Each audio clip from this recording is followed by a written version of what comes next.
Saya selalu memulai dengan hal ini untuk kita melihat apakah COVID itu masih ada, gitu ya. Apakah COVID itu masih ada? Dan jawabannya itu pasti adalah kita sangat meyakini bahwa COVID itu sebenarnya masih akan ada dan masih akan menyertai kita di sepanjang perjalanan kehidupan kita, gitu ya.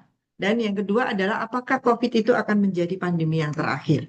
Karena di beberapa media yang ada, kita melihat ini, kita belajar dari sejarah yang ada, bahwa sejarah yang ada itu pernah terjadi pandemi influenza 100 tahun yang lalu, gitu ya, dan kayaknya untuk terulang kembali pandemi itu nggak perlu menunggu 100 tahun nanti ya. Kita setelah melewati 3 tahun yang sangat luar biasa pada saat kita berjuang untuk COVID-19, dan sepertinya kita, kalau kita ditanya apakah akan ada pandemi baru lagi, nah, jawabannya itu adalah pasti akan ada gitu ya. Cuma kita nggak tahu kapan datangnya. Tapi ada kepastian juga nih, kalau kita tidak siap-siap, kita tidak waspada, ya datangnya pasti akan lebih cepat gitu ya.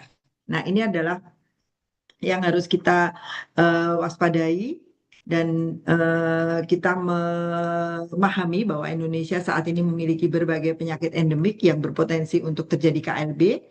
Dan untuk itulah kita harus belajar dari sejarah yang ada dan bagaimana kita melakukan persiapan-persiapan, pemantauan-pemantauan, dan kesiapsiagaan yang lebih baik lagi. Nah, kalau tadi saya baru menanyakan ini akan ada pandemi baru nggak? Berita-berita sudah muncul ini ya. Berita ini muncul karena bukan karena untuk nakut-nakutin kita, tetapi ini adalah sesuatu yang wujud dari kesiapsiagaan kita.